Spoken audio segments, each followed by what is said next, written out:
1507. Hipermerkatua zabaldu du Mercadonak, lehenengoa Euskal Autonomia Erkidegoan, 37 urte geroago heldu da gurera. A nivel logístico nos condiciona mucho. Logistika eta giza baliabideak hartu behar dira kontuan, orain da momentua ona sartzeko eta hemen gaude.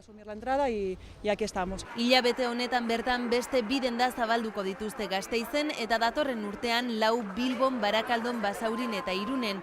2017ko martxan izango da Jundizen kokatuko den zentro logistikoa. Guztira 50 milioi euroko inbertsioa egingo dute. El plan de expansión 6 urtean 25 denda zabalduko ditugu, denda bakoitzean 40 langile eta guztira 1000 langile. En 1000 trabajadores. Urtean 150 milioi euroko erosketak egingo dizkie Euskal Hornitzailei. Iritsi berria da Mercadona, baina ez da zerotik hasiko. Kantar kontsultoriaren ikerketaren arabera, Euskaldunen 80% ezagutzen dute Mercadona. Habitualmente somos clientes de Mercadona. Yo es que iba a Miranda. Nosotros solíamos ir a Miranda, pero ahora mejor. 2025an 70 dendarekin 11,7ko merkatu kuota lortzea espero dute. Hau da, 10 urte barru, Euskaldunen 75%ek Mercadonan erosiko dutela aurre ikusten dute.